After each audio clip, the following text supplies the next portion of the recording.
OBD de trouble code description technique dysfonctionnement du circuit du capteur de suralimentation du turbocompresseur B. Qu'est-ce que cela signifie? Ce code de diagnostic DTC est un code générique de groupe motopropulseur. Il est considéré comme générique car il s'applique à toutes les marques et modèles de véhicules 1996 plus récents, bien que les étapes de réparation spécifiques puissent être légèrement différentes selon le modèle. Le code P0239 est un code générique dans la mesure où il fait référence à un problème dans le circuit du capteur de suralimentation du turbocompresseur A. Bien que de nature générique, ne présumez jamais qu'il est identique pour tous les véhicules. Les codes OBD ne pointent pas nécessairement vers un élément spécifique, mais plutôt vers une zone où le technicien peut rechercher les causes possibles d'un problème au sein de ce circuit, qui pourrait inclure de multiples possibilités. Tous les véhicules avec le code P0239 ont un point singulier en commun, il se réfère à un écart inacceptable entre le pourcentage programmé d'ECM, module de commande électronique, de turbo boost à un régime spécifique et la valeur du signal du capteur. Ces deux valeurs doivent coïncider dans des limites proches. Comment la turbocompression, induction forcée, augmente les performances?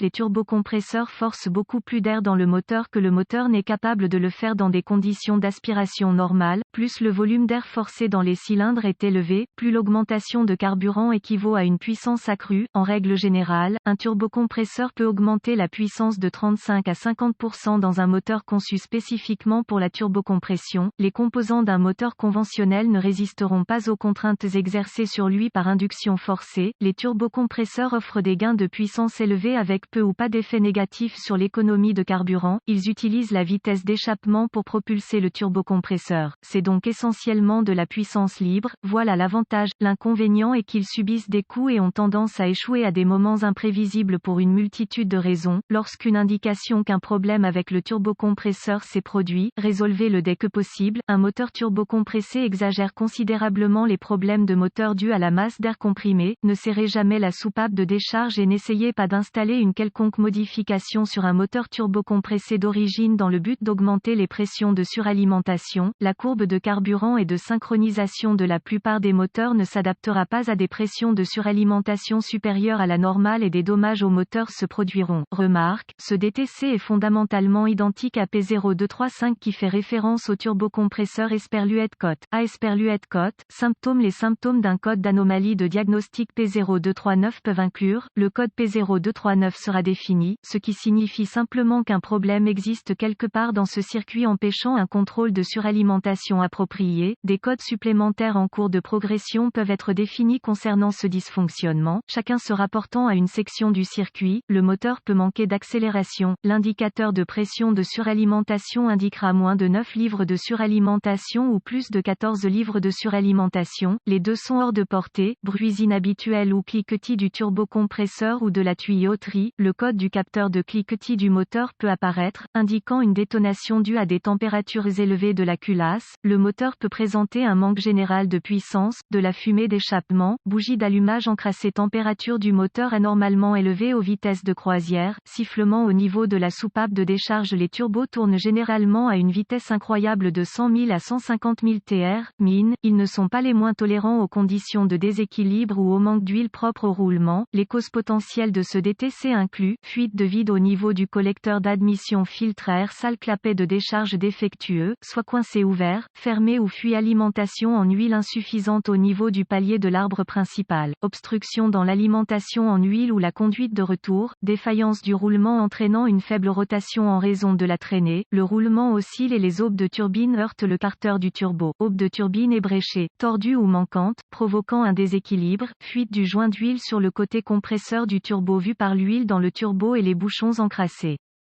Jeu axial excessif dans l'arbre du turbo, intercooler défectueux, connexion desserrée au niveau du tuyau d'admission au corps de papillon, fissure dans le carter du turbo, collecteur d'échappement desserré au boulon du turbo, mauvaise connexion électrique au capteur turbo boost, court ou ouvert dans le faisceau du capteur entre le capteur et le CM, capteur ou pilote de référence ECM 5 volts défectueux, étape de diagnostic et solutions possibles. D'après mon expérience, le flux de diagnostic commence par les problèmes de turbo les plus courants et fonctionne systématiquement mouvement le moins possible. Des outils simples sont nécessaires, comme une jauge à vide et un comparateur à cadran. Confirmer que le moteur fonctionne correctement, sans bouchon défectueux et sans code relatif à un capteur de cliquetis défectueux. Sur un moteur froid, inspectez les colliers de serrage à la sortie du turbo, le refroidisseur intermédiaire et le corps de papillon pour l'étanchéité. Essayez de faire basculer le turbo sur la bride d'échappement pour voir s'il est serré. Inspectez le collecteur d'admission pour les fuites de toute nature, y compris les tuyaux de vide. Retirez le bras d'actionnement de la soupape de décharge. Actionnez la soupape manuellement tout en recherchant une soupape collante provoquant une baisse de boost. Localisez un vide non percé dans le collecteur d'admission et installez une jauge à vide. Démarre le moteur. Au ralenti, le moteur doit avoir entre 16 et 22 pouces de vide. S'il a moins de 16, le convertisseur catalytique est mauvais et ne permettra pas au boost de se développer. Réglez le moteur rapidement à 5000 TR, mine et relâchez l'accélérateur tout en observant la jauge à vide qui affiche la pression de suralimentation. Si la pression de suralimentation dépasse 19 livres de surpression, vous avez une mauvaise soupape de décharge. Si le boost ne monte pas entre 14 et 19 livres de boost, un problème existe avec le turbo lui-même. Arrêtez le moteur et laissez-le refroidir. Retirez le tuyau de sortie du turbo et regardez à l'intérieur du turbo pour voir si les pales frappent les côtés du boîtier. Recherchez les pales ou l'huile tordue ou manquante dans le turbo. Faites tourner les pales à la main et recherchez le meulage ou la résistance indiquant un turbo défectueux. Inspectez les conduites d'huile du bloc moteur au palier central du turbo et la conduite de retour du palier au carter d'huile pour les fuites. Installez l'indicateur à cadran sur le nez de la turbine de sortie et déplacez l'arbre du turbo vers l'intérieur et vers l'extérieur. S'il y a plus de 0,003 de jeu axial, le roulement central est défectueux. Si le turbo passe ses tests, c'est bien. Utilisez le manuel d'entretien pour tester le capteur de suralimentation et le faisceau à l'aide d'un voltmètre. Localisez la référence de 5 volts de l'ECM au capteur et confirmez la tension. Aucune tension présente n'est ouverte ou court-circuitée dans le faisceau ou mauvais ECM. Localisez le signal de référence approprié du capteur de suralimentation à l'ECM et confirmez une tension variable à mesure que le régime augmente. Aucune montée de tension n'indique un mauvais capteur.